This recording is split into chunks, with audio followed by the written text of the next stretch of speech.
Nah, salah satu persyaratan visa di Taiwan itu adalah medical check up.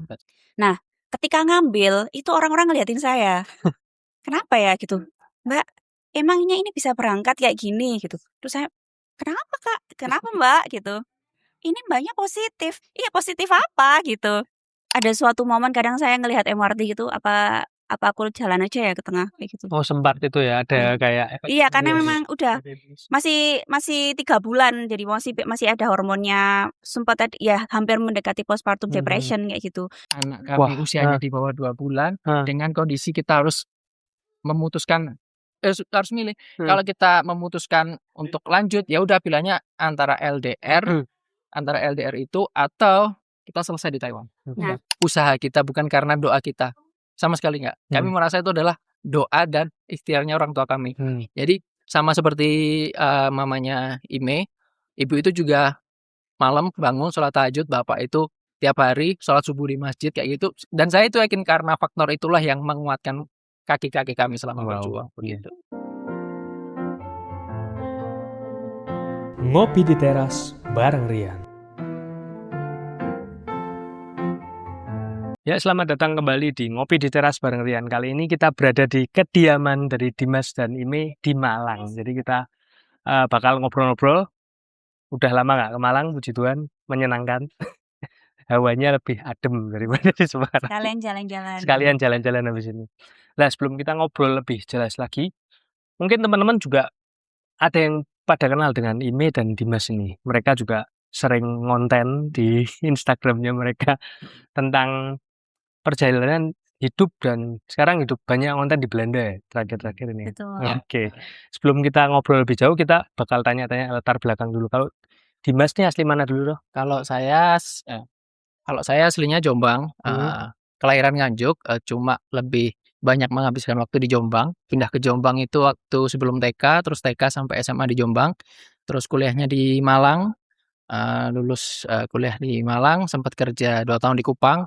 Terus ya lanjut di Taiwan dan sekarang di Belanda. Berapa saudara kamu? Saya 4 bersaudara, saya anak ketiga.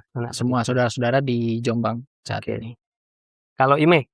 Ya, kalau saya 2 bersaudara, anak pertama asli Malang, walaupun lahirnya di Ponorogo tapi dari kecil tinggalnya di Malang sampai kuliah pun di Malang di Universitas Brawijaya. Di situ ketemu Mas Dimas, kakak tingkat saya. Setelah lulus S1 saya S2 ke Taiwan, terus sampai S3 di sana dan sekarang tinggalnya di Belanda. Oke. Iya. Nah, ini kan mulai di media sosial tuh juga sering kali Ime dan Dimas ini sharing. Di awal ceritanya Dimas itu meninggalkan kemapanannya di Indonesia ini untuk mensupport istri. Nah, itu ceritanya gimana, Bro? Mungkin dari awal setelah lulus kuliah kamu kerja di mana itu? Oh iya, jadi setelah lulus kuliah itu saya kerja di salah satu perusahaan semen swasta. Kemudian waktu tanda tangan kontrak itu pertama di Jakarta, terus kami dapat pelatihan semi militer di Rindam 3 Siliwangi Bandung.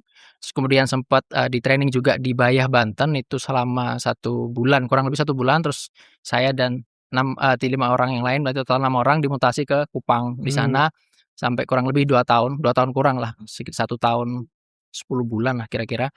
Terus ya dalam perjalanan itu tahun 2016 bulan Mei kami menikah. Terus setelah menikah saya sempat bawa Ime ke Kupang, selama beberapa minggu. Terus ya itu Ime dapat tawaran beasiswa lanjut PhD di Taiwan. Terus kita diskusi, ya udah karena Ime ngasih pilihan, aku mau ngambil beasiswa ini, tapi kalau Mas Dimas nemenin. Kalau enggak mending aku studi di Indonesia aja deket-deket, nanti sambil ngajar di Kupang di dekat kampus-kampus Kupang gitu. Jadi aku tetap di sana. Ya udah, karena aku merasa sayang banget dengan potensinya harus ngikutin saya, ya udah saya aja yang ngalah, saya yang ngikut ke Taiwan. Jadi gitu cerita awalnya. Nah, kalau dari sudut pandang Ime ketika itu, setelah lulus kuliah terus ngikut suami, kok bisa daftar beasiswa tuh ceritanya gimana? Atau daftar atau diajukan atau gimana? Nah, itu ceritanya untuk yang pertama yang S2 itu sudah didaftarkan dari S1 dan itu disarankan oleh salah satu dosen saya. Pak Soleh. Kalau mungkin Bapak jenengan nonton, terima kasih. Saat itu waktu saat itu saya lulus, mendekati kelulusan S1, beliau menyampaikan kalau di Universitas Brawijaya itu sedang ada kerjasama dengan salah satu universitas di Taiwan untuk ada program S2 double degree, yang artinya 1 tahun di Brawijaya dan dilanjutkan 1 tahun di Taiwan. Saat itu saya mikirnya, ya udah karena memang, merasa diberikan Kesempatan. kesempatan dan kepercayaan dan waktu itu belum ada plan yang fix mau kerja di mana, mau lapas setelah S1 mau apa. Ya saya setelah diskusi dengan orang tua dan tentu dengan Mas Dimas, waktu itu karena sudah dekat, jadi diambil saja. Karena saat itu pikirnya cuma 1 tahun. Ya udahlah, memang butuh pengalaman lain gitu, karena dari kecil tinggalnya di Malang terus, enggak pernah keluar kan. Pengen nyoba sekali-kali keluar 1 tahun, akhirnya ya sudah berangkat. Saat itu. Jadi waktu itu pikirnya bakalan pulang dan ya menjalani kehidupan normal kayak teman-teman kami di usia kami bekerja di Indonesia, tinggal di Indonesia, seperti itu. Nah, ketika di S2 di Taiwan itu sama ditawari juga dengan profesor di sana gitu. Di sini ada kesempatan untuk kamu S3, apakah kamu tertarik gitu. Saat itu saya mikirnya, setelah lulus S2 pengennya jadi dosen aja, kembali ke Brawijaya misalnya, rencananya seperti itu. Tapi setelah saya ngobrol-ngobrol dengan Bapak Ibu dosen senior yang lain, ternyata diharapkan kalau dosen-dosen baru itu sudah S3 karena kesempatannya lebih besar. Saat itu sudah mulai diagung-agungkan untuk lebih baik lanjut S3 dulu. Nah, kemudian karena ditawarkan juga oleh profesor, jadi ya sudah saya menyambut kesempatan itu. Tapi karena saya tahu susahnya S2, susahnya tinggal di luar negeri dan menjalani S3 seperti apa, melihat dari yang saat itu tinggal di sana, diskusinya lebih dalam lagi gitu. Karena yang pertama kami ada plan untuk menikah setelah saya lulus S2, dan juga setelah itu karena sudah menikah maunya gimana, apakah saya LDR atau gimana. Tapi kalau melihat susahnya saat itu kayaknya nggak sanggup untuk LDR. Udah LDR pasti stres karena pisah dan juga harus ngadapin beban kuliah. Jadi saat itu saya bilang ke Mas Dimas kalau saya nggak sanggup kalau sendiri. Makanya tadi Mas Dimas bilang gitu, nggak sanggup kalau sendiri. Dan sebenarnya Mas Dimas dibilang ngalah saat beliau tadi bilangnya ngalah ya, tapi sebenarnya itu Bukan ya ngalah sih ya. kalau ngalah sepertinya kayak saya yang terlalu ambisi terus Mas Dimas mundur Itu gitu. jalan tengah. Nah, kita tuh kompromi banget gitu. Gimana? Saat itu kita planning-nya adalah kita berangkat bersama, saya S3, mungkin Mas Dimas nanti lanjut S2 atau makanya saat berangkat itu Mas Dimas juga langsung daftar ke sekolah bahasa Mandarin karena memang tujuannya untuk mau adaptasi juga di sana gitu. Jadi saat itu seperti itu ceritanya kenapa kok berangkatnya tuh awalnya seperti itu. Tapi setelah itu ke selanjutnya ceritanya berbeda lagi. Oke, lah ini dari sudut pandang Mas Dimas dulu kan dia. Tapi sebelumnya tuh tadi lupa bilang juga kalau mereka berdua ini dari elektro ya. Iya, teknik Jadi elektro. S1 elektro terus lanjut. Pokoknya elektro terus linear terus lah. Iya. Dari Dimas sendiri kan kalau sebagai pria apalagi kan sudah mapan, kerjaan udah enak. Tapi kok memutuskan udah istriku aja lah pokoknya aku percaya itu dari pertimbanganmu pribadi dan keluarga gimana? Kalau pendapat saya pribadi Mas ya, kalau pendapat saya pribadi ini tidak mengambil pendapat keluarga, mungkin kayak terlalu saya mewakili keluarga, enggak, saya mewakili diri saya Pribadi sendiri. dulu. Kalau saya sih prinsipnya gini, saya tuh paham sekali kalau saya itu nggak pinter-pinter banget. Saya tuh nggak pinter-pinter banget. Teman-teman yang lihat saya kayak gitu, teman masa kecil saya, teman-teman yang lihat di podcast ini nanti juga paham lah siapa saya itu kayak gimana. Jadi karena saya tahu potensi saya itu mentoknya di mana, makanya dan saya tuh punya cita-cita anak-anak saya itu tumbuh jadi anak-anak yang pintar. Makanya untuk agar anak-anak saya pintar, tidak hanya lebih baik, condongnya istri saya aja yang pintar bukan Tapi saya. mantep ya Mas? Mantap. Ketika itu. Dan itu mantap karena memang cita-cita saya punya anak yang pintar Mas. Karena saya pengen punya anak pintar, makanya saya nyari mulainya ikhtiarnya dari memilih ibunya dulu. Oke. Lah, ini kan balik lagi. Taiwan itu kan kalau di Brawijaya dulu kalian kan juga nggak ada basic bahasa tuh untuk bahasa Taiwan. Nah, sedangkan kalau elektro ya teknik kebanyakan tuh kalau sudah memasuki ke bahasa, apalagi bahasanya kan kalau Inggris mungkin masih make sense ya. Betul. Kalau ini bahasa Mandarin nih. Iya. Kanton atau Mandarin? Mandarin Chinese. Mandarin Chinese kan. Lah itu kan susah lah penyesuaiannya sebagai IME yang kuliah dulu nih gimana nih Iya, saat itu ketika di sana? saya sebagai mahasiswa internasional, saya waktu itu berharapnya kalau ada yang dalam bahasa Inggris gitu, Iya. programnya dalam bahasa Inggris.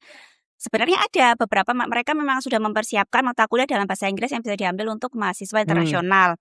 Nah, tapi karena jadi kalau S2-nya teknik itu biasanya harus milih lab dulu, milih profesor dan milih lab.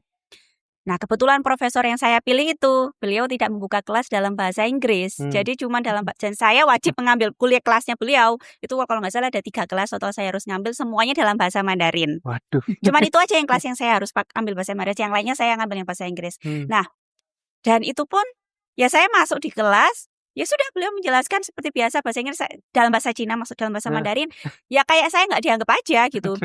Jadi yang saya lakukan adalah karena ada kayak modulnya gitu. Ya modulnya dalam bahasa Mandarin pastinya, itu saya translate dulu pakai Google, terus saya persiapkan, terus dalam proses pembelajaran yang pasti adalah yang 20% yang saya bisa tangkap karena saya sedikit ada basic Chinese. Waktu itu sudah pernah ngambil kelas. Sempat ikut berarti. Jadi waktu mau berangkat kayak 3 bulan sebelum berangkat itu sudah ngambil kelas basic Chinese, tapi ya sangat basic. Ya 3 bulan. Lah ini kan advance ya, engineering kan ya. Tapi saya seenggaknya tahu beberapa kata-kata dan selama di Taiwan pun juga ada bantuan untuk kelas bahasa Mandarin gitu. Jadi saya pick up sedikit-sedikit. Pertama saya pick up 10%, 20%, terus di akhir kelas itu akhirnya bisa lah menangkap 60%. Nggak banyak, masih harus PR, tapi setidaknya saya tahu apa yang beliau omongkan saat itu. Nah, sisanya seperti apa? Sisanya saya tanya sama teman-teman, ke teman-teman yang di satu lab satu bimbingan dengan beliau. Ini apa sih? Terus kalau UTS atau UAS gitu, biasanya kan ada soal yang tahun lalu. Nah, itu saya belajar sendiri kayak gitu. Ya memang struggle-nya di situ, tapi waktu itu buat saya ya itu adalah resiko. Memang saya memilih negara yang bukan non bahasa Inggris gitu. Dan saya memang berat, tapi ya saya nggak terlalu nganggap itu pusing. Yang sebenarnya yang lebih struggle lagi itu bukan bahasanya, tapi culture-nya, budayanya. Karena memang ya saya merasa kalau selama berapa tahun ya berarti 16 tahun, 17 tahun kita belajar dari SD, SMP, SMA sampai kuliah. Itu saya nggak pernah belajar seberat itu. Dan saya baru merasa belajar itu artinya ini kayak menempuh pendidikan tuh ini gitu. Karena waktu itu mungkin standarnya beda ya, standarnya kalau kerja kerasnya juga orang di daerah sana itu sama kita kan juga beda jauh. Jadi di sana rasanya saya tuh ya belajar ya kerja, karena juga kerja di lab. Beasiswa saya itu mengharuskan saya stay di lab setiap hari seperti orang kerja aja untuk kerja riset. Itu ya kaget gitu, kok orang kerja sekeras ini, kok profesor saya se-strength ini kayak gitu. Dan itu yang Mas Dimas juga ngadep juga kalau saya ceritain kayak gini-gini tiap hari gitu. Karena waktu S2 mungkin masih LDR, jadi saya cuma bisa cerita via Skype aja gitu. LDR-nya sempat berapa lama berarti? 1 tahun. Waktu program double degree itu. Double degree-nya. Nah, saya cerita ke orang tua, cuman tetap aja nggak bisa yang plong karena nggak ngadepin sendiri kan gitu. Waktu itu saya itu sendiri, saya pendam sendiri waktu itu. Makanya saya tahu susahnya seperti apa. S3 nggak mau kalau sendiri. Nah, terus kan kalian akhirnya menikah, terus sempat beberapa minggu di Kupang, tapi akhirnya memutuskan berangkat tadi yang Dimas mantap itu. Nah, terus di sana kan Ime kuliah dan Dimas bekerja. Sebelum dapat pekerjaan katanya sempat nganggur dulu apa bekerja dulu? Jadi gini, waktu pertama kali datang itu bulan Agustus akhir 2016 kami datang kan, tujuan awalnya itu pengen sebenarnya pamitannya ke orang tua, saya mau belajar bahasa Mandarin terus lanjut S2. Pamitannya kan seideal itu. Pamitannya Ternyata idealis. Iya, seneng kan, mau oke, kuliah, mau ya kuliah, udah, oke. Kan ideal kayak iya. gitu, oke. Tetapi pada akhirnya biasanya kan realita nggak sesuai dengan Ekspektasi. Betul. Akhirnya di sana ternyata itu gini banget ya dunia kuliah di Taiwan tuh susah banget, dan karena saya ngerti saya nggak akan bisa mencapai S2 di sana, ya udah saya banting setir, saya cari kerjaan. Dan itu sempet karena waktu itu awal-awal bener-bener pertama kali kan ke luar negeri kan waktu ke Taiwan itu. Jadi minim informasi, minim teman, relasi dan sebagainya, dan akhirnya bahasanya juga saya baru pertama kali datang ke Taiwan itu, waktu itu nggak ada bantuan, terus kita butuh makan dan Ime kan waktu itu lagi hamil muda ya. Iya. Jadi nggak boleh capek-capek. Waktu itu saya keluar apartemen sendiri, bingung mau cari makan Halal karena food lagi. kita triknya pakai jadi ada di Taiwan itu ada kayak toko-toko makanan kayak gitu. Trik kami biar mencari makanan kita cari yang vegetarian. Oh, Kita cari yang vegetarian. yang pasti ya. Kita cari vegetarian, kemudian karena saya benar-benar nggak bisa ngomong bahasa Mandarin sama sekali, dan orang-orang di sana mostly juga nggak bisa bahasa Inggris. Yeah. Akhirnya saya pakai bahasa Tarsan waktu itu. Awal-awal itu pakai bahasa Tarsan. Tunjuk, cek. Oke, akhirnya lama-lama karena ikut kelas Mandarin, makin lama makin bisa, karena makin banyak praktek juga. Yeah. Nah itu, terus di bulan ke Oktober kalau nggak salah ya, Oktober itu baru dapat pekerjaan pertama, itu gara-gara temennya Ime, dia S2 di sana, namanya Ayah, terima kasih Ayah. Itu ngasih informasi kalau ada orang butuh pekerja part-time. Oke, butuh pekerja part-time untuk di toko online. Kebetulan orang Taiwan, dia bikin toko online untuk customer-nya orang Indonesia di sana, TKI-TKW yang di sana. Butuh bahasa Indonesia juga. Butuh orang yang bisa bahasa Indonesia. Betul. Akhirnya saya ngirim, ya udah nothing tulus aja ngirim lamaran ke sana, diterima, dan akhirnya itu menjadi pekerjaan saya yang paling lama di sana. Mulai 2016 Oktober sampai 2020 Mei kalau nggak salah ya, satu bulan sebelum itu ya, sebelum COVID merebak itu. Udah COVID, tapi masih sampai itu. Selesai. Jadi kerjanya mulai dari part time, full time, part time lagi. Oh, gitu.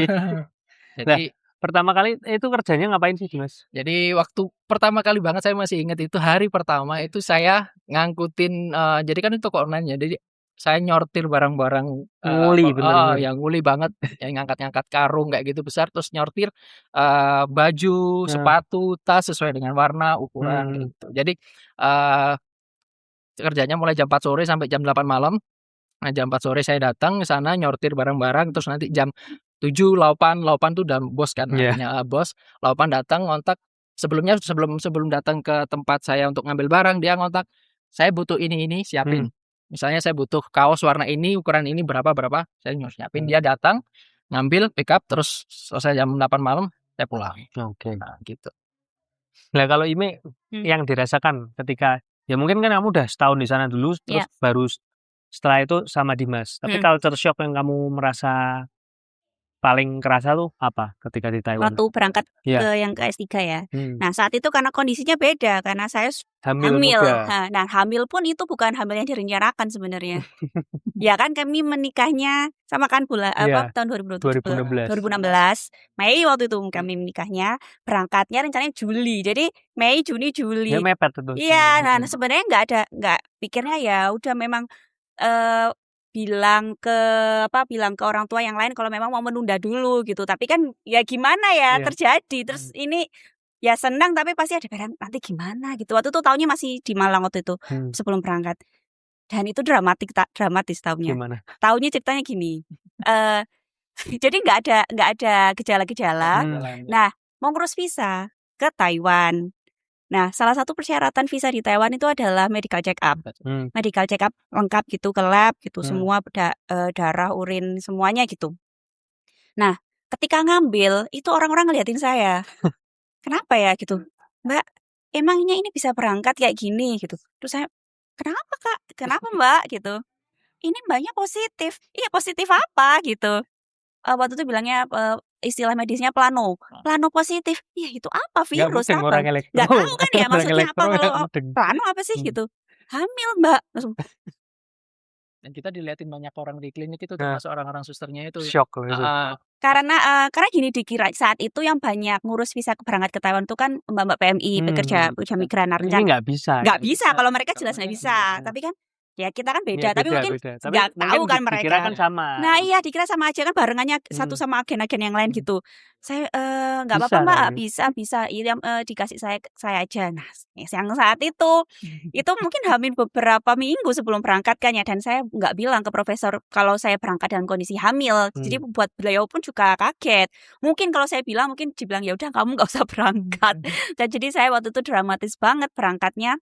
dalam kondisi masih hamil muda ya, 11 Hmm. minggu ya, Dan masih itu 3 berangkat agak beresiko iya, naik kan pesawat dan sebagainya. pesawat murah harus transit ke Malaysia, transit ke Singapura gitu, yang nggak cari yang cari pesawat bagus. Ya udah wes, izin orang tua dan kemudian karena ditemani Mas Dimas, jadi ya, semangat gitu, yakin. Ternyata sampai sana saya bilang ke profesor, kalau saya sedang hamil, waktu pertama kali sowan gitu, "Maaf Prof, saya hamil." Terus dia kayak mungkin even buat orang Taiwan pun nggak pernah kejadian seperti ini, karena Hmm. memang apalagi, angka mortalitas mereka kan sangat rendah kan. Udah nggak ada gitu anak orang kepikiran kuliah sambil hamil, nggak ada gitu. Apalagi tambah orang luar negeri gitu. Jadi beliau mungkin juga speechless gitu, Iya. nggak bisa bilang apa-apa, diem aja. Oke gitu. Gitu aja, cuman bilang oke, gitu. Nah tapi oke gitu, ternyata mungkin dalam hati beliau sebenarnya mendem gitu. Karena kan memang Pengen dia punya etos kerja yang sangat tinggi. Hmm. Maunya tuh orang kerja, orang yang Full. full, Iya. kalau bisa 200%. Jadi ceritanya kalau misalnya kamu harusnya dari jam 9 sampai jam 5, 9 to 5 gitu di lab, nggak bisa. Minimal kamu kalau misalnya itu dari jam 9 baru pulang jam 7, kalau beliau pun pulangnya jam 8 malam kayak gitu. Seenggaknya dia juga mengharapkan kalau anak-anaknya bimbingannya seperti itu juga. Cuman kan kalau ya kondisi kayak gitu kan ya susah buat saya kayak gitu. Terus, yang lebih dramatisnya lagi, karena hamil mungkin saya masih bisa oke. Nah, ketika waktu mau melahirkan, anak mahasiswa cuti lahiran mungkin apalagi di negara lain nggak ada aturannya gitu loh, nggak ada aturan jelasnya Apalagi gitu. ini di Cina, Taiwan itu kan biasanya Asia Timur lah ya kita bilang. beda. Beda kan, mereka kan bikin, ya Etos kerjanya beda sama sangat kalau beda. mungkin Jadi kita dianggap tuh ya robot gitu, kayak kerja di pabrik Iya. gitu. Nggak, kurang ada sisi humanisnya Hmm. gitu kalau di sana, kalau kita bekerja gitu. Nah, saat itu secara regulasi belum jelas, jadi saya cuman izin sendiri ke profesor saya, kira-kira ngambil cuti 1 bulan gitu. Walaupun sebenarnya 1 bulan kan biasanya minimal kan 3 bulan Iya, ya. ini Nah, 1 saya bulan singkat ini banget. sudah saya 1 bulan aja, saya courting ini belum. Saya bilangnya minta izin 1 bulan, karena untuk mau melahirkan gitu. Nggak ada sih di atas putihnya, tapi secara verbal aja beliau bilang oke gitu. Nah, dramatis lagi, ini saya habis lahiran nih. Alhamdulillah semua lahirannya lancar, semua oke. Tiba-tiba saya dapat notifikasi di HP kalau saya terlog out dari account email di kampus. Waduh. Saya bukan kampus, itu lab. Jadi ada email khusus untuk lab. Saya nggak bisa login gitu. Terus bingung kan, kenapa gitu. Terus tiba-tiba teman lab saya ngechat via Messenger gitu. Kamu disuruh ke lab untuk mengembalikan kunci lab. Hah? Kayak dipecat. Ya tapi nggak ada yang jelasin ke saya gitu karena apa gitu. Even nggak ada email sebelumnya. Jadi kayak kayak gitu. Kayak tiba-tiba tiba-tiba dunia kamu kayak kayak gitu. Dan saat itu saya mungkin 2 minggu setelah lahiran. Jadi mungkin masih ada hormon kan ya. Pasti kan masih ada baby blues. Baby blues. Ya waktu itu ada orang tua datang membantu, tapi orang tua juga bingung ya loh. Kok kayak gini kondisinya gimana gitu. Jadi saya langsung udah nggak meninggal keluarga, semalam saya langsung ke lab, saya tanya ada apa Prof gitu. Saya nggak tahu maksud kamu gimana gitu. Prof, tapi kan saya habis lahiran, saya sudah izin gitu. Ya udah saya nggak mau menerima kamu dalam kondisi seperti ini. Kamu kan juga harus ngurusin anak kamu kayak gitu. Terus di saat itu saya bilang, saya itu nggak diizinkan masuk ke ruangannya. Saya di pintu ruangan beliau. Cuma ngobrol di pintu. Iya, karena beliau cuma buka pintu, saya masih megang pintu. Ada apa kayak gitu loh. Terus saya bilang, ya udah Prof, saya tinggalin anak saya. Saya tinggalin anak saya, kasih waktu bulan depan saya akan ke Indonesia bawa anak saya anak saya akan saya tinggal di situ. Pengen nangis jadi masih ingat. Karena masih ingat momen itu benar-benar kayak dredek banget gitu loh. Saya saat itu memutuskan saat itu juga saya putuskan. Sebenarnya sudah ada plan memang seperti itu, karena kita tapi kan harus ada jedanya. Iya. Tidak secepat itu, tidak waktu anak kami usianya di bawah 2 bulan dengan kondisi kita harus memutuskan saat pintu dibuka. Kalau lebaynya hidup dan mati kita harus milih. Kalau kita memutuskan untuk lanjut, ya udah pilihannya antara LDR itu atau kita selesai di Taiwan. Nah, jadi pilihannya cuma itu. Waktu itu pilihannya gini, sebelum berangkat itu sebenarnya saya sudah tanya kayak gimana ya, aku pengennya pulang aja, aku udah nggak sanggup gitu. Karena gimana saya kan jelas-jelas sudah ditolak, sudah Iya, dikeluarkan. Sedangkan kalau untuk orang S3 itu pembimbing itu adalah segala-galanya gitu. Kalau misalnya kamu nggak punya supervisor ya nggak bisa lanjut lagi gitu. Harus ngulangi dari awal lagi cari supervisor lain. Saya udah nggak kepikiran kayak gitu. Pengennya udah pulang gitu. Karena pas sakit hati banget ya. Tapi nggak bisa waktu itu orang tua bilang dan Mas Dimas juga gitu. Beliau punya itu moto prinsip hidup. Apa yang sudah dimulai harus diselesaikan Itu aja. gitu. Masih Dan juga maksudnya kan saya udah terlanjur nyebur di Iya. sana. Nggak cuma saya, dia, terus orang tua kami juga sudah menyiapkan mental anak-anaknya merantau. Kok tiba-tiba menyerah di tengah jalan? Itu bukan opsi. dan itu Opsi masih harus lanjut, iya. terus lanjut. Itu bahkan masih tahun pertama PhD belum ya, masih semester kedua, baru semester kedua. Jadi baru mau awal itu tapi sudah ada hambatan sebesar ini gitu. Jadi waktu itu saya mikirnya pulang aja, tapi karena dari orang tua dan Mas Dimas seperti itu gitu. Akhirnya Ya udah akhirnya ya itu tadi saya bilang ke beliau. Saya bilang, "Prof, Kasih waktu 1 bulan. saya akan Ngurusin. tinggalin anak saya gitu."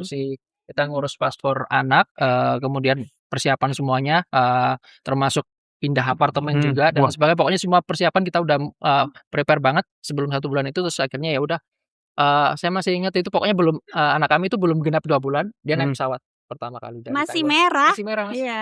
Masih Ada merah. fotonya Ada kayak fotonya itu masih kecil banget, belum banget. bisa itu Dan lehernya saya juga masih ingat sekali waktu kita ngurus paspor di KDI Taipei itu kami diliatin banyak orang karena baru pertama kali bayi bayi sekecil itu. sekecil itu udah ngurus paspor. Dan ditanya, "Loh, ini maksudnya Mas, Masnya kerja di mana? Mbaknya kerja di mana kok bisa punya bayi di sini?" Dan bla bla bla. Karena kan mohon maaf di sana mayoritas kan PMI ya, jarang ada yang pekerja apalagi kayak gitu-gitu ditanyain. Terus bahkan waktu foto paspor tuh kan belum tegak bener kepalanya. Dipegangin. Iya. Itu jadi Iya, waktu itu saya juga saya pokoknya bilang anak saya mau diurus orang tua dan saya janji saya akan kembali menjadi IME yang dulu. Terus kayak gitu. profnya? Oke. Oke gitu aja. Kayak bener-bener flat aja gitu. Berdarah dingin. Tapi bilang oke. Iya, bilangnya oke gitu aja. Dan ya setelah saya ngurusin kepulangan anak, jadi kan kita tinggal berdua aja itu. Nah itu kayak saya merasa kayak ini saya harus fokus untuk menyelesaikan apa yang harus saya selesaikan. Benar, harus all in karena stake-nya apa ya? Apa itu yang harus yang saya korbankan itu anak saya gitu. Jadi itu kalau misalnya saya harus gagal itu berarti benar-benar gagal sekali karena dari anak saya korbankan, dari keluarga saya korbankan. Jadi waktu itu saya harus berhasil kayak gitu. Waktu itu mulai dari tahun 2017 itu titik turning point-nya kami. Di situ dan karena maksudnya sebagai dia dalam artian main player-nya kan IME, saya sport player. Nggak mungkin dia bekerja sendiri. Jadi ketika dia bekerja sekeras itu di lab studinya kayak gitu, saya cuma angkat kaki, saya nggak boleh karena nggak mungkin sebuah pemain utama itu bisa kokoh kalau nggak disupport kan. Makanya saya mulai 2017 itu mulai bangun bisnis catering mahasiswa, terus saya bikin tempe di sela-sela kerja saya di toko online itu semua saya kerjain. Pokoknya gimana caranya supaya kami tuh lupa kalau kami tuh LDR dengan anak. Kita sibukkan diri sebisa mungkin. Dipolke. Jadi secapek mungkin biar lupa, nggak ingat. Soalnya setiap momen jalan-jalan kita datang ke mall itu lihat baju bayi nangis dia. Keinget. Iya, saya masih ingat. Masih itu. Terus kalau saya juga lagi pas di capek-capeknya malam-malam bikin tempe itu sambil misahin kulit ari dari kedelai itu kadang tanpa sadar nangis sendiri karena anak-anak capek kayak gitu. Iya. Kalau buat saya pribadi yang saya masih ingat gitu ya, kan saya berangkat ke kampus itu kan pakai MRT gitu. Iya.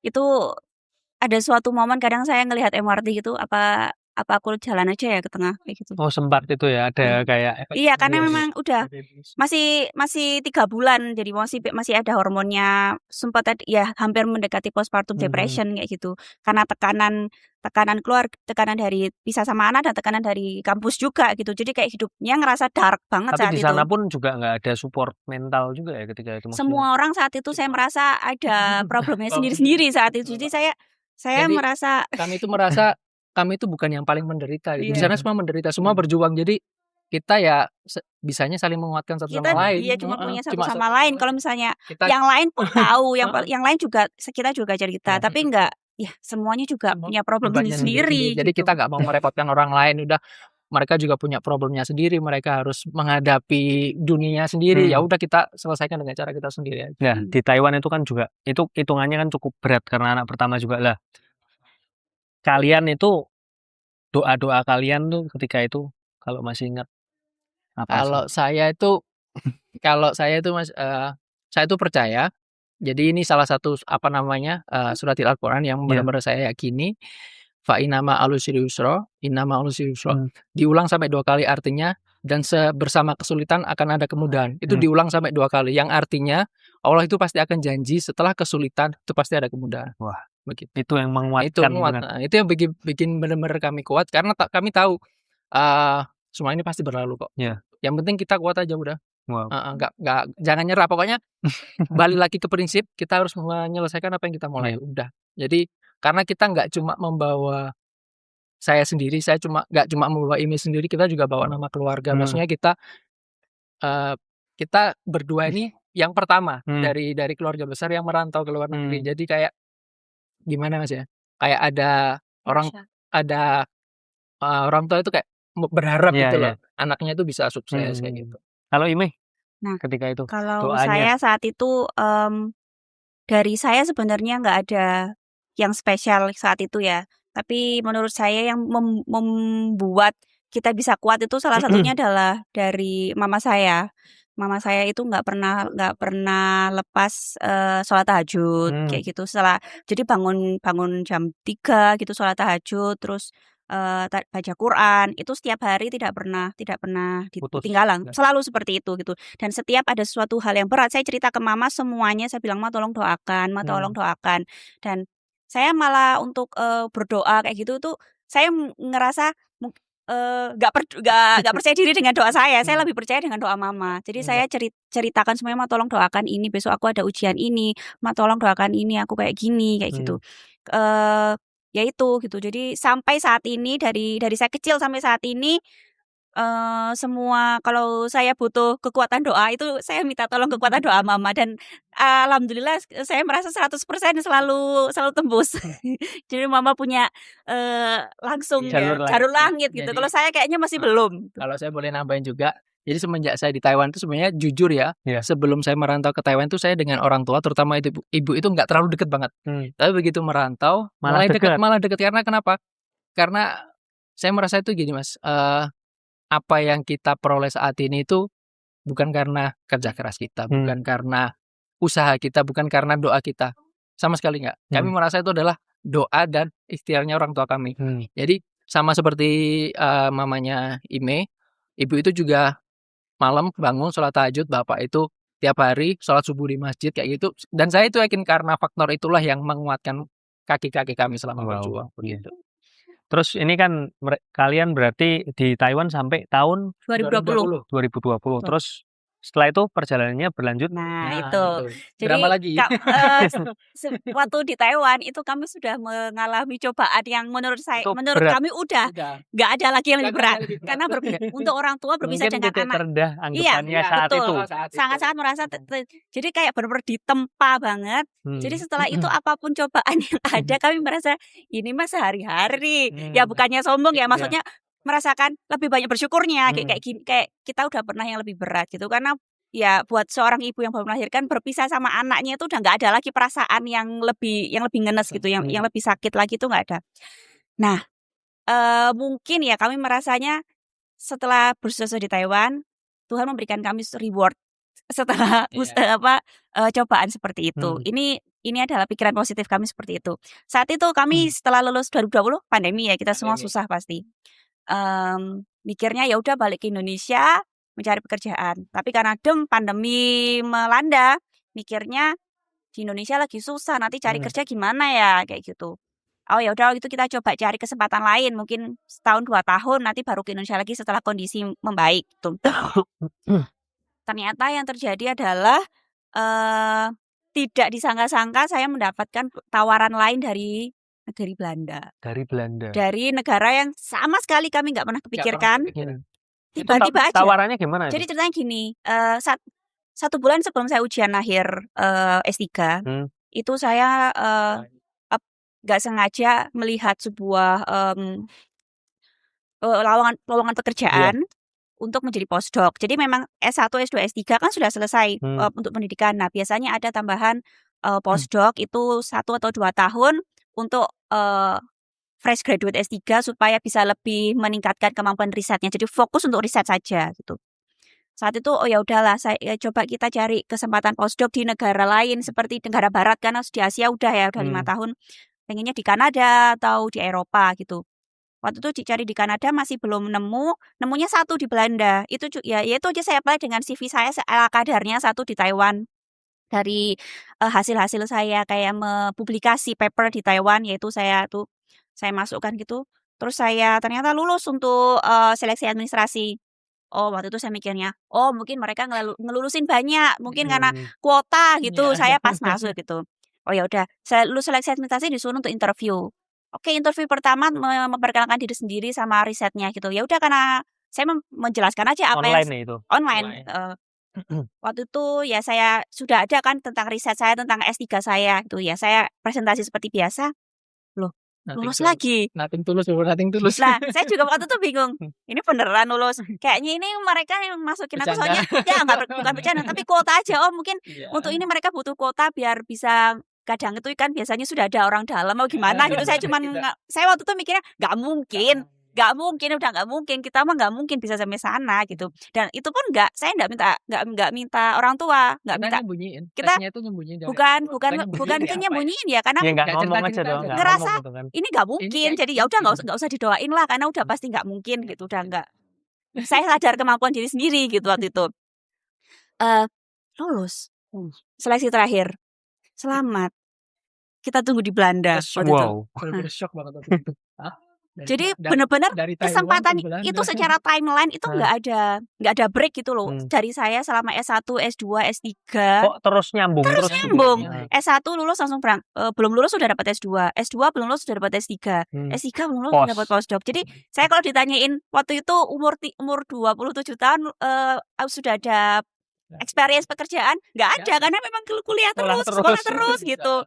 Saya ngelihat teman-teman saya udah gaji, saya nggak pernah gajian kayak gitu. Ya udah waktu itu kaget juga. Belanda akhirnya bilang ke orang tua, "Loh, apa ini?" gitu. Waktu itu anak saya sudah di Taiwan kebetulan. Karena kondisi finansial membaik, jadi bisa Umur bayar berapa ke Taiwan? 2 tahun. 2 tahun Nah, ke Taiwan. jadi LDR-nya sama anak itu 2 tahun. Jadi hasil kerja keras 2 tahun banting tulang itu ada Mas. Langsung 2 tahun diajak. Iya, karena bisa bayar daycare gitu. Nah, sekarang waktu itu anak masih di Taiwan juga sama kami gitu. Nah, jadinya kan gantian mbahnya yang LDR sama cucunya. Pikirnya akhirnya kumpul semua anak cucu semua kumpul lah. Kok dibilang mau berangkat lagi lebih jauh gitu. Ya udah kamu berangkat nggak apa-apa, tapi anakmu jangan. Anakmu di sini. Kita LDR lagi Mas akhirnya. LDR. Nah, jadi berangkat Belanda itu kita pulang dari Taiwan bulan Juli, berangkat Belanda September. Itu berdua lagi. Berarti ke Indonesia dulu baru ke Belanda. Ngurus visa sebulanan berangkat lagi. Waktu itu sebenarnya orang tua mikirnya mending kamu di Indonesia aja lah jadi dosen atau ngelamar di BRIN di LIPI kayak gitu, jadi peneliti di sini aja lah gitu. Sudah banyak pengalaman di luar gitu. Jadi orang tua saya itu mungkin ikhlasnya 10%, apalagi papa saya itu kayak aduh, mending kumpul aja. Kalau mama saya dukung, maksudnya gini, apa yang kemauan saya semuanya mama saya pasti dukung kayak gitu. Tapi papa saya mikirnya pasti ya sudah main-mainnya di luar udah gitu, balik di sini kumpul aja gitu. Jadi ada perasaan masih mengganjal waktu itu melepaskannya. Nah, itu kena ke kami. Ini salah satu pelajaran berat. Jadi kami akhirnya berangkat tuh ke Belanda dalam kondisi pandemi ya. 2020 September 2020. Wah, cepat banget itu. Iya. September 2020. Waduh, namanya orang saya kan nggak pernah juga ke Eropa untuk wisata pun nggak pernah ya. Ngelihat negara yang sangat berbeda, langsung macak turis kan pasti foto-foto. Katroknya keluar Mas. Nah, waktu itu sampai di bandara aman, semua aman. Nah, karena kita tuh tinggalnya di kota Eindhoven sekitar 1,5 jam harus naik kereta dari Amsterdam. Di kereta tuh langsung ngelihat-lihat, wah foto-foto kayak gitu. Padahal kondisinya capek banget itu. Nah, capek habis kan. Tapi seneng gitu, seneng udah nyampe alhamdulillah gitu. Ternyata jadi inceran copet. Oh. Ternyata kami itu bawa kami bawa 2 koper besar, 1 koper kecil, 2 tas ransel, 1 tas cangklong. kelihatan banget Kelihatan kalau banget emang kan orang pindahan ya. gitu. Jadi waktu itu di tengah-tengah dari Eindhoven Amsterdam namanya Den Bosch. Itu kan waktu di Den Bosch itu Hertogenbosch itu trennya itu berhenti agak lama. Ada orang masuk nih, bule, wajahnya bule. Ngelemparin koin. Triknya kita ke distract kan, maksudnya kita fokusnya hilang. Kemudian aku saya lihat koinnya berencana mau bantuin, mau ngambil, nggak dibolehin sama Ime. Saya sadar waktu itu, wah ini kan trik-trik yang biasa kita lihat gitu. Nggak usah. Mas, lah waktu ngingetin, dia kan kehilangan fokus berarti tas cangklong yang dibawa Ime di sebelah hilang. Disaut. Nah, terus dia langsung lari. Itu tas yang isinya dompet, paspor. Nah, udah. Jadi benar-benar Mas, kita hari pertama di Belanda, apes langsung. tempat yang kita datangi bukan apartemen, kantor polisi untuk laporan kehilangan, karena kita nggak bisa masuk apartemen tanpa data diri kan. Semua itu kan. Semuanya hilang. Jadi kita harus masuk apartemen. Jadi paspor kalian berdua tuh di situ hilang semuanya. Jadi harta berharga, HP-nya juga hilang. Waduh. Dompet semuanya hilang. Jadi harta berharga satu-satunya kami yang ada itu cuma ponsel saya yang biasanya saya taruh di tasnya. Alhamdulillah waktu itu saya kantongin. Dan siapa Mas yang menolong kami? Orang yang sama sekali kita nggak pernah ketemu. Dan itu kenalnya lewat Facebook saya, medsos. Dan itu mungkin cara Allah bekerjanya begitu ya. Jadi istilahnya karena saya mulai rajin nulis 2019, menulis, banyak teman-teman yang nge-add suka sama tulisan Mas Dimas begini di-add. Salah satunya adalah beliau itu. Beliau adalah dosen UNS Solo, tinggal Belanda. Mas Mufto, lagi PSD di Belanda.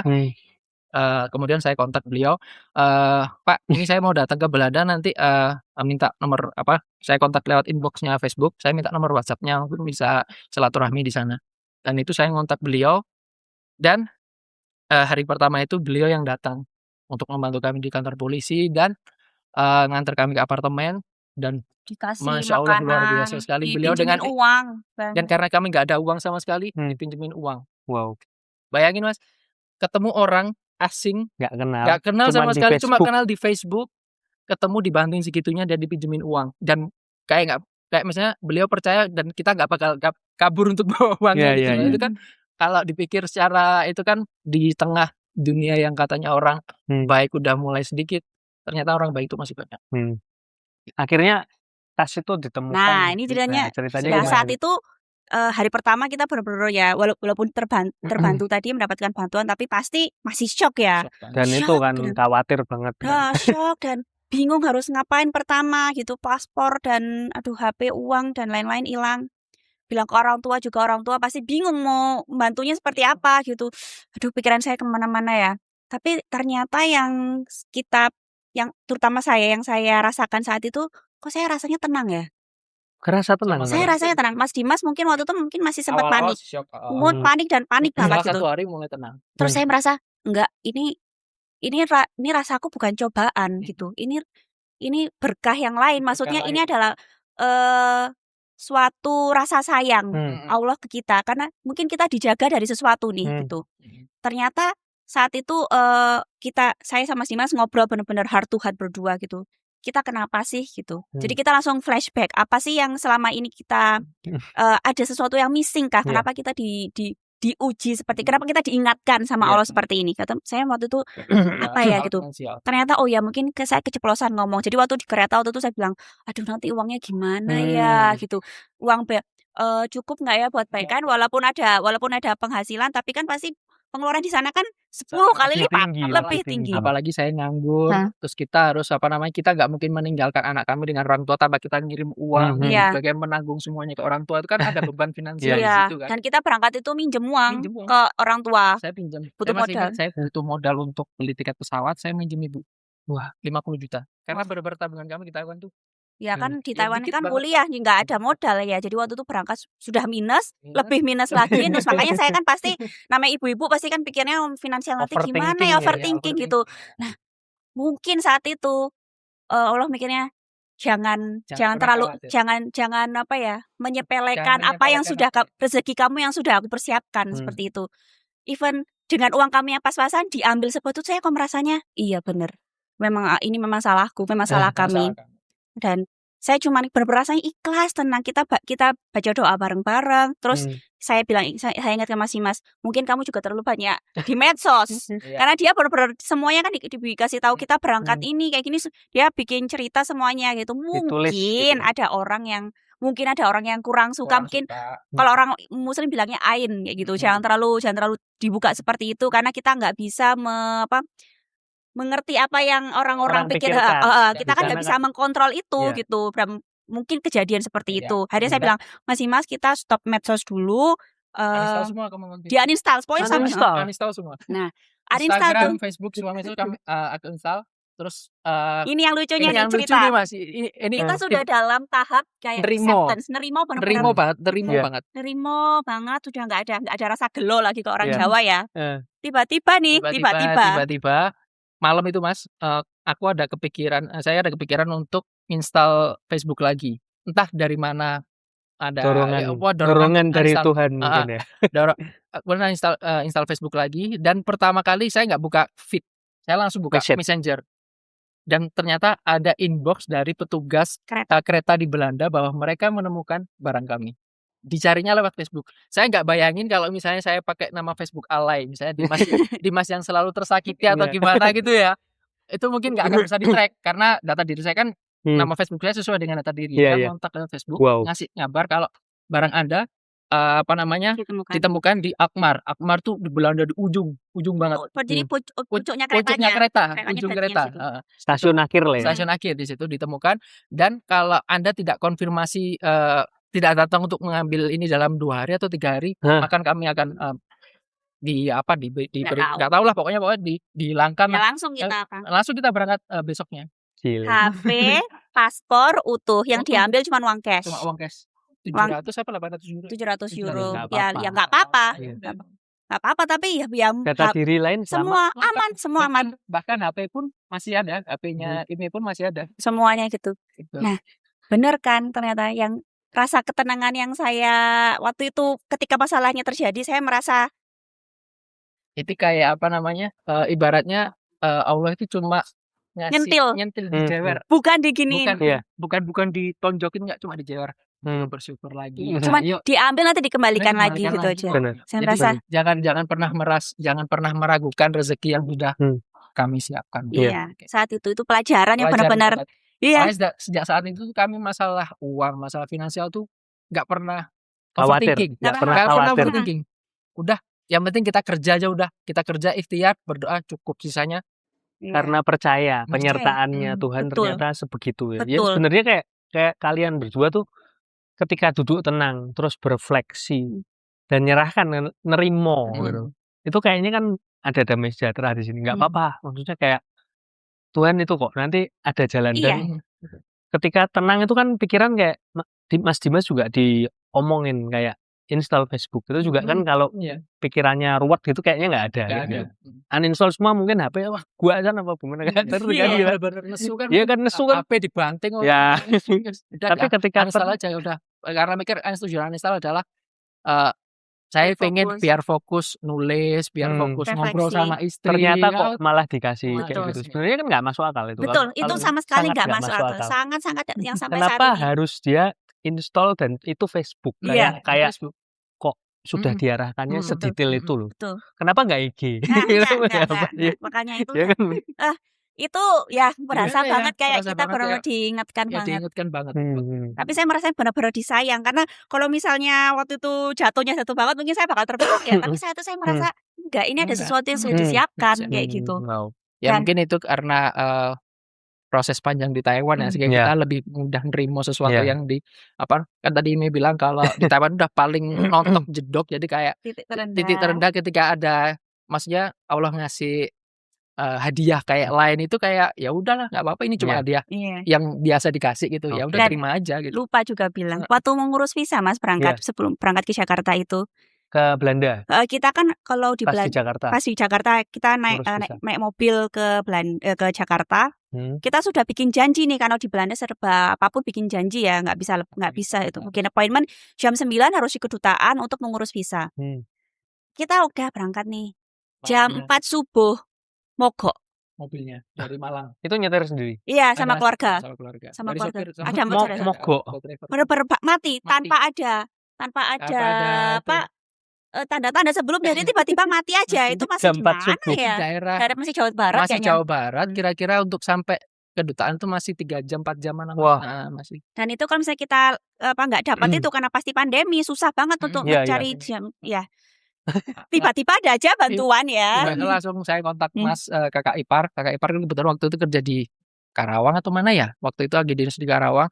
Langsung sama kakak ipar langsung di telepon driver di kantornya, suruh Bantu. jemput, benar-benar suruh jemput. Terus kita langsung terpisah dalam 3 rombongan ya Wah, waktu itu ya. pokoknya itu. Dipecah Ya, langsung. dipecah. Langsung Yang satu ke saya bengkel. ke bengkel, terus kami langsung ke ngurus visa. Bagi tugas ya? Ya, Bagi yang tugas. satu ke rumah keluarga. Rumah Wah, waktu keluarga. itu. Jadi sebenarnya mungkin waktu itu kalau dari sudut pandang orang tua saya, sebenarnya sudah dikasih tanda-tanda kalau berangkat itu akan ada apa-apa. Iya. Dari ngurus visa udah kayak gitu, nyampe Belanda tiba-tiba dicopetin. Dan saya mikirnya, oh, karena orang tua belum 100% ikhlas untuk Kayaknya melepaskan mungkin alasannya saya. itu ya, mungkin Jadi alasannya itu. ada aja kan Ganjelan. ganjel orang Jawa kan pasti gitu kan ya. Kalau dari orang tua ada yang nggak srek, pasti anaknya itu ada aja Iya, ada jalannya. aja. Nah, akhirnya demi memuluskan cita-cita kami, kan waktu itu 2021 kan IME tes boleh dikasih tahu? Iya, cerita Boleh. gini, ceritain. Nah, waktu itu orang karena kenapa toh kok jalanku gini banget kayak gitu orang tua gitu. Coba toh kamu cari jalan pulang kayak gitu. Coba cari posisi di mana gitu di Indonesia mau jadi peneliti apa. Saat itu ada bukaan salah satu instansi Di pemerintah. pemerintahan Iya. untuk jadi peneliti di sana. Saya posisi di Belanda, ternyata mereka ada jalur khusus untuk diaspora, untuk orang yang tinggal di luar negeri bisa tesnya di kedutaan aja. Sebenarnya saya tahu saya Nggak nggak mau lah, nggak mau. Tapi karena saya ingat, saya masih ingin ngikutin jalan orang tua gitu. Saya berangkat Mas ke Amsterdam tiap 3 minggu untuk tes TPA, tes ini, tes macam-macam gitu. Lolos itu sebenarnya. Sampai tahap terakhir saat interview, saya akhirnya bilang kalau sebenarnya saya masih berat untuk meninggalkan yang di posisi Belanda. Jadi akhirnya nggak lulus karena saat interview itu. Tapi saya bilang ke orang tua kalau saya akan ikhtiar dulu, usaha dulu untuk nyenenginnya, ternyata nggak terima kayak gitu. Tapi ya akhirnya pelan-pelan saya undang orang tua datang, saya perlihatkan di Belanda itu seperti ini loh. Anak saya juga udah ikut waktu itu. Di Belanda seperti ini, kita udah punya rumah loh, kayak gini. Ya itu terus akhirnya kan hampir tiap tahun kan kita mengundang orang tua ke sana. Mulai 2023 itu sejak kami punya rumah sendiri itu kami mengundang orang tua ke sana. Terus istilahnya ngasih lihat, Pak, Bu, Papa, Mama, ini loh kehidupan kami di sini. Ini loh kalau kami kerja kayak gini. Ini loh anak-anak kalau sekolah itu kayak gini. Jadi mereka, oh ya udah. Mungkin semenjak itu titik baliknya terbuka. Oh, ternyata anak dan cucu kami itu hidupnya marem di Belanda, Iya. nyaman. Ya Itu udah. apa namanya enak Dan gitu setelah ya. itu ya udah. Alhamdulillah lancar semua Sampai setelah terutama dari Papa ya. Setelah saya membuka kuncinya hantimnya Papa untuk mengikhlaskan saya tinggal selamanya di Belanda itu Makin lancar. makin lancar. Dan salah satunya juga yang di kami itu nggak masuk akal itu adalah rumah. Jadi Nah, itu saat ceritanya itu gimana tuh di rumah? Belanda sudah beberapa tahun ini itu krisis rumah. Jadi 2 tahun ini kan 2020 sampai 2023 itu timelinenya kan itu. Iya. Nah, terus pertama kali tinggalnya kalian di mana dulu? Di Nyewa apartemen. pindah-pindah karena apartemen dulu di Belanda itu strict. Jadi kalau cuma ada satu kamar nggak bisa bawa anak. Oke, karena anak datang jadi kita pindah ke yang 2 kamar. 2 kamar kok kamar satunya sempit, nggak bisa bawa orang tua. Kalau misalnya itu pikir, waduh, pengennya punya rumah, tapi pasti kan pikirannya jauh ya karena apa? Modalnya berapa? Krisis rumah artinya terlalu banyak permintaan tapi nggak ada rumah yang dibangun gitu. Jadi harga rumah yang ada naik gila-gilaan gitu. Selain naik gila-gilaan waktu di sana itu kalau kita mau beli rumah itu ada banyak overbid Mas. Jadi harga rumah itu kita kayak beradu dilelang, beradu dengan pembeli yang lain. Kamu mau nawar berapa nih rumahku? Misalnya rumahku 10 juta nih. Apa namanya? Oh iya, ada yang nawar lagi. Banyak-banyak lelang ya. Aku mau 12 juta. Saya siap dulu. Aku mau 0 dan itu terus gitu. ngebit terus dan itu bitnya itu karena kalau kita kan bisanya KPR nggak bisa kalau cash. Ya, Jadi kadang-kadang kalau bidnya terlalu tinggi bisa jadi nggak ditanggung KPR. Jadi sisanya harus kita bayar di awal ya kan nggak punya uang. Pasti sudah pasti kita nggak ada kemampuan secara finansial untuk ngikutin hari itu. Jadi kita Nggak ya udah kepikiran. nggak kepikiran Pernah untuk kan cari di rumah. Tapi kita tuh kadang-kadang kalau ngobrol sama teman-teman nih orang Indonesia di sana pengen cari rumah deh, pengen cari rumah deh. Tapi ya mereka tahu kalau kita cari tapi nggak yang lagi cari banget gitu. Tiba-tiba ada yang ngabarin, ini ada rumah di dekat sekolahnya anakmu. Wow. Padahal literally dekat Mas, nggak sampai 1 kilometer. Bisa jalan kaki. Bisa jalan Setiap kaki. setiap hari anak Setiap saya hari ke sekolah jalan jalan kaki kaki. pulangnya itu. Nah itu, hah beneran Mbak? Iya ini yang punya orang Indonesia dia mau jual karena Mau dia mau pindah. pulang. Dia Pindah ke Singapura. dia pindah ke Singapura. Jadi ini Rumahnya di coba tanya gitu. Nah saya mikirnya itu wah udah pasti harganya mahal nih karena itu di dalam kota banget dekat sekolah anak kan ya. dekat sentrum. Ternyata kita ketemu sama orangnya baik banget. Ternyata Dan plot twist-nya adalah pemilik rumah itu adalah kakak kelasnya ini SMA di Malang. Tapi bedanya selisih jauh. Tapi ya maksudnya ada satu alma mater gitu dan sama-sama alma mater, sama-sama dari TU Eindhoven juga yang di kampusnya di Eindhoven. Ya saat itu sangat lancar sekali prosesnya, sangat lancar sekali. Bahkan sebelum kita bayar pun kita sudah boleh masuk rumahnya.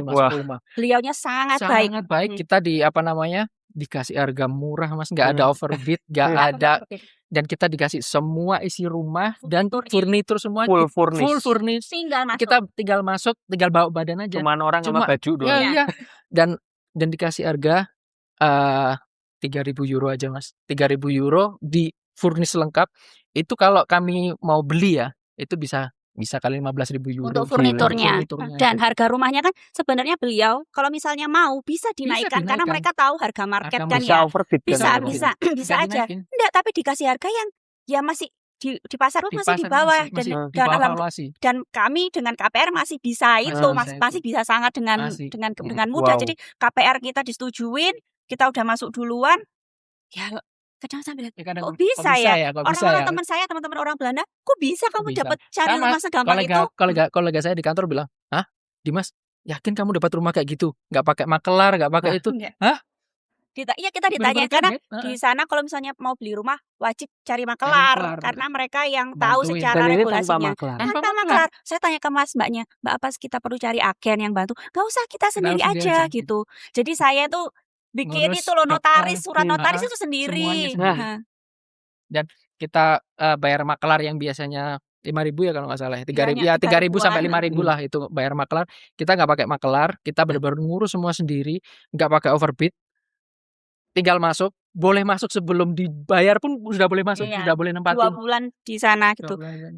Yang bagian bank yang ngasih saya KPR itu tanya, kamu ada tabungan berapa?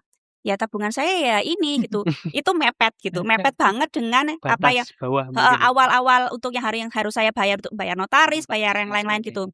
Ini kamu gak ada tabungan lagi? Gak ada, ya udah ini aja. Oh oke gitu. Jadi waktu itu mereka mikirnya, aduh ini kok orang ini nekat banget beli rumah dalam kondisi nggak ada tabungan gitu. Jadi kayak itu udah nggak masuk akal dan itu dekat dari sekolah anak kami Mas. Sekolah anak kami sekolahnya spesial karena sekolah Muslim. Jadi hanya satu-satunya sekolah waktu Islam. itu hanya satu di kota. Jadi kami waktu itu bela-belain naik mobil nganterin anak karena mau ngejar sekolah sebelah. Kok kami kasih rumah yang dekat itu. Kalau makanya kan tadi saya bilang setelah ada kesulitan, ada kemudahan. Nah itu kayak ngerasa banget kayak setelah digempur banget di Taiwan kayak gini di awal drama-drama yang kadang-kadang nggak masuk akal tuh ya udah Allah menyiapkan ini semua untuk kita. Ya ini kemudahan dan kemurahannya Tuhan ya, buat Ime sama Dimas kayaknya beberapa tahun di mana di Taiwan yang ujian yang bukan ujian sih mungkin bentuk rasa sayangnya Tuhan ke kalian, terus kalian digembleng seperti itu. Saya mikirnya gini sih Mas, Allah itu masih pasti akan ngasih kita kalau kita memang dirasa udah siap. Jadi ibaratnya gini, kalau kita wadahnya disiapkan dulu. Jadi misalnya kita cuma wadahnya itu gelas kecil, tetapi kita minta isi air 1 liter itu nggak akan muat.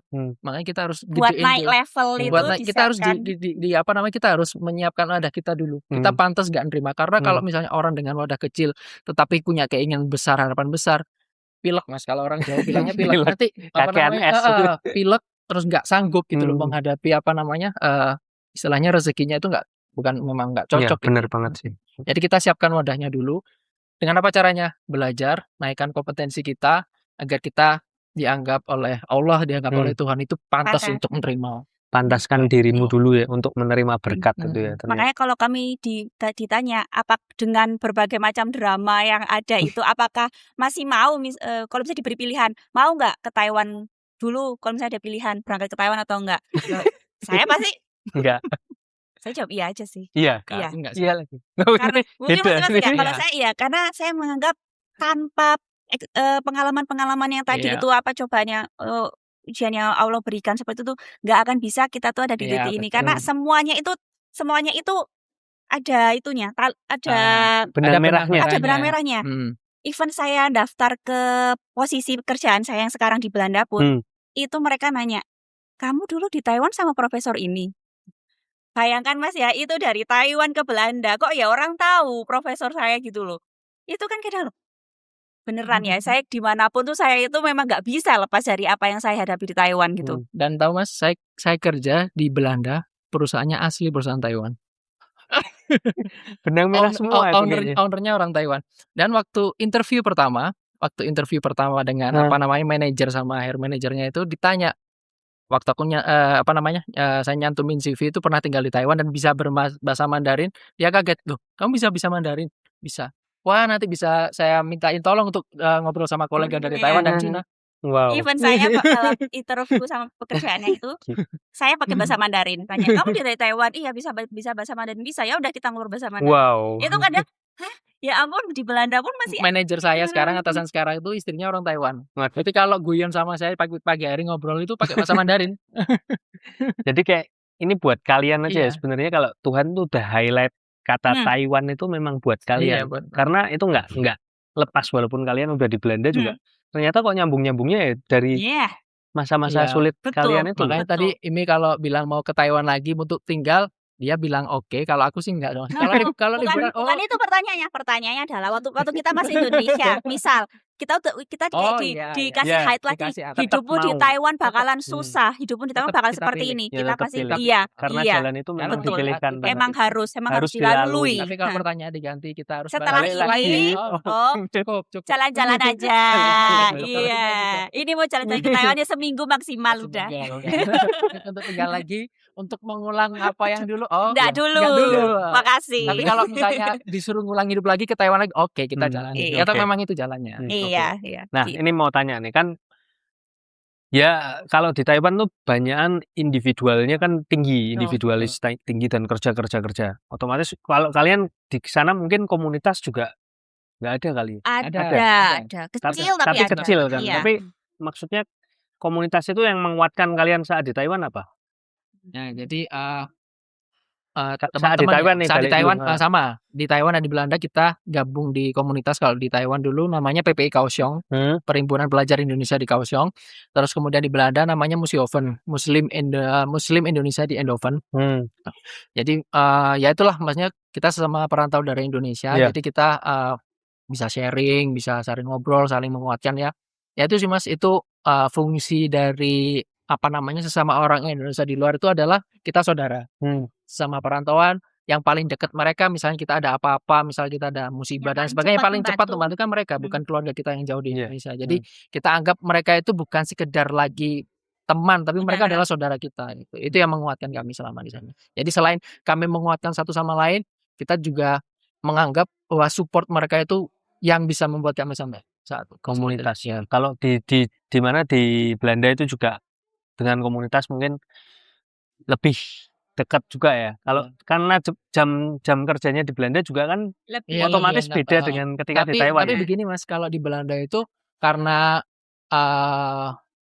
work life balance-nya sangat bagus ya. Jadi orang-orang itu lebih fokus ke keluarga mereka sendiri. Jadi memang kalau maksudnya malah mau nongkrong ya, mereka nongkrong maksudnya bareng-bareng, tapi bukan nongkrong yang kalau kita ke warung kopi sampai malam enggak, mereka enggak ada kayak gitu. Dengan jadi, keluarga keluarganya fokusnya di keluarga. Kalau misalnya pun ngumpul, kita ngumpulnya untuk pengajian, ngumpul keluarga juga. Jadi keluarga semua dibawa. Jadi misalnya untuk kalau musim panas itu kita barbeque di taman kayak gitu bareng-bareng. Jadi semua keluarga. Jadi bukan dalam artian bapak-bapak doain nongkrong Iya, ngopi iya, sampai malam nggak kayak di nggak sini, ada, nggak kayak di sini, beda karena beda kita culture ya. nongkrongnya bareng sama anaknya diajak, sama istrinya semua diajak jadi Wah. satu kayak gitu. Iya. Ya kayak bersyukur kayak yang diomong sama Dimas tadi kan, di balik kesulitan kan nanti akan Ada ada kemudahan. kemudahan dari Tuhan itu. Nah kalau Ime sendiri mungkin ada nggak kayak mungkin quote atau ayat-ayat Al-Quran tertentu yang jadi pegangannya Ime? Kalau quote pertama yang quote yang prinsip hidup saya ya, yang setelah kalau saya bisa look back, apa yang bisa saya dapat adalah ketika nanti misal saya sudah tua, saya akan lebih menyesal tidak melakukan sesuatu daripada sudah melakukan sesuatu. Jadi kita lebih nyesalnya kalau kita melewatkan kesempatan-kesempatan kayak gitu. Makanya ketika di kehidupan saya, ketika ada kesempatan yang ditawarkan kepada saya, Ambil. sebisa mungkin ambil karena tidak akan balik lagi. Kayak tadi saya berangkat ke Taiwan itu juga ditawarkan, mau nggak berangkat Taiwan? Oke, ambil. Mau nggak berangkat ke Belanda? Oke, ambil. Walaupun memang berat, tapi saya nggak nyesel gitu, nggak nyesel sudah mengambil pilihan hidup seperti itu gitu. Nah itu yang pertama. Terus yang kedua bukan ayat Al-Quran tapi salah satu ajaran hidup yang saya pegang dalamnya adalah selalu tinggikan derajat orang tua. Dimanapun saya harus dekat dengan mama secara spiritual juga dengan saudara saya. Dekatkan keluarga itu harus jadi orang yang paling terdekat di kita gitu. Karena bagaimanapun ya family first. Bagaimanapun kalau kita punya support system yang kuat, apapun cerita hidup kita itu ya pasti insya Allah bisa dijalani seperti itu. Oke. Jadi kalau Dimas juga kan udah berapa kali disebutkan kalau hal harus selesai. Mungkin ada lain moto-moto hidup atau ya itu tadi kalau dibilang ini, jadi kalau kita masih muda kan tenaganya masih banyak, masih cobain aja semua, gagal gak masalah. Karena nanti kalau misalnya kita pun udah merasa kalau usia kita kan udah pertengahan 30-an ya, itu udah beda banget tenaganya ketika awal-awal di Taiwan pertengahan 20 itu fisiknya masih oke, maksudnya mentalnya masih meskipun belum berpengalaman tapi kan masih oke lah, lebih tatak, lebih kental. Tapi nanti kalau ketika sudah usia segini tuh lebih banyak yang harus dipertimbangkan, misalnya anak dan sebagainya. Tapi ketika masih muda, apalagi belum menikah, cobain semuanya, cobain semuanya, benar-benar cobain semuanya. Nggak usah takut gagal, karena memang gagal itu ya udah, kita nggak mungkin memperoleh sesuatu itu tanpa kegagalan terlebih dahulu. Kecuali kalau memang kita lahir dari konglomerat atau sebagainya. Nah itu beda lagi ceritanya ya. Kita nggak, karena kita semua dari kita mayoritas adalah berada di garis start yang sama. Ya udah kita harus fight dengan cara kita sendiri masing-masing kayak gitu. Mantap. Ada lagi mungkin kalau ini pesan-pesan buat, atau mungkin Dimas dan Ime ini punya keresahan buat teman-teman atau apa yang mau dipesankan ke teman-teman yang sedang berjuang untuk mungkin pengen mencoba peruntungan di luar atau gimana, atau mungkin yang kabur aja dulu juga kita nggak tahu. Kalau ada pesan untuk pesan saya gini ya, teman-teman yang pengen kabur, yang dalam tanda kutip kabur aja dulu, please hati-hati dengan dengan kita bilangnya FOMO, orang kabur aja lebih, karena sekarang itu banyak kasus orang karena mereka hanya modal ingin tapi kurang ilmu, kurang riset, banyak sekali korban dimanfaatkan oleh oknum jahat untuk jadi pekerja ilegal. Dan itu saya tuh udah ratusan kali menghadapi orang curhatan, Mas saya pengen kerja di sini, Mas saya udah kerja di Eropa, saya pengen kerja di Belanda, padahal mereka udah kerja legal di negara-negara Eropa Timur, saya nggak mau nyebut negaranya, tapi mereka lebih memilih kabur ke Belanda sebagai pekerja ilegal karena di Belanda itu nggak menerima pekerja kerah biru non skill dari Indonesia secara direct, harus pekerja high skill.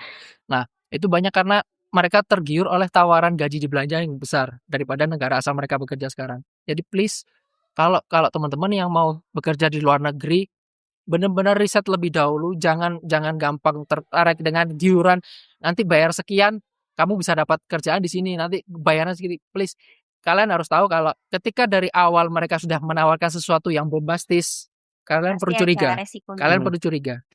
Jadi kalau mau bekerja di luar negeri, pastikan kalian benar-benar siap dari segi ilmu dan risetnya. Dari Ime mungkin? Iya, mau nambahin juga untuk teman-teman yang ingin keluar negeri, mengubah nasib di luar negeri, ada berbagai jalur, tapi yang saya rekomendasikan adalah jalur pendidikan. Karena kami adalah contoh nyata bagaimana sebuah pendidikan itu bisa mengubah kualitas hidup dan track hidupnya orang kayak gitu. Kalau misalnya saya ndak lanjut S2, S3, mungkin kehidupan yang kami jalani sekarang nggak mungkin bisa kami raih gitu dengan start kami, dengan privilege kami yang tidak terlalu banyak itu gitu.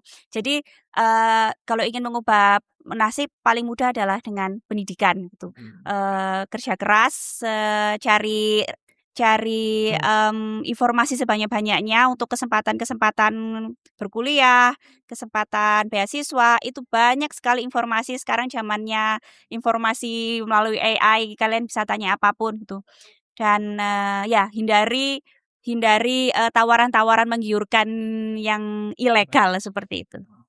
Banyak soalnya sekarang. Banyak banget. Tambahan lagi ya, jadi dari teman-teman yang berpikir orang tua kami nggak punya privilege, nggak punya uang, nggak bisa support.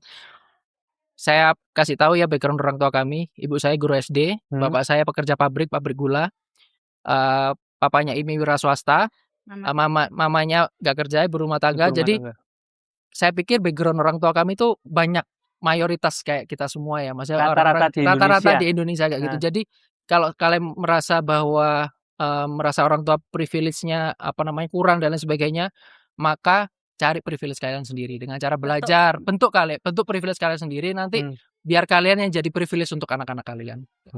Wah, seru banget obrolannya. Thank you banget kesempatannya buat diizinkan datang ke rumah di Malang ini dan juga terima kasih bisa sharing-sharing. Semoga sharingnya dapat memberkati. Mungkin teman-teman kalau yang buat yang belum tahu juga bukunya Dimas bisa nanti kita cantumin di link di sini ya. Boleh dibeli itu buku ketika di Taiwan. Jadi di Taiwan. Berat-beratnya ditulis di situ. Semuanya di situ. Semuanya selama berapa tahun itu, Bro? 4 tahun. 4 tahun di Taiwan yang tadi diceritain berat-beratnya itu dituangkan di situ. Kalau mau tahu cerita detailnya apa aja yang kami lakuin di Taiwan, ada di bukunya. Nanti bisa kita masukin di bawah sini. Oke, gitu aja. Thank you banget teman-teman. Jangan lupa di like, subscribe, juga komen-komen video ini dan share juga. Apalagi kalau kamu kenal dengan Dimas dan Ime ini. Thank you. Terima kasih.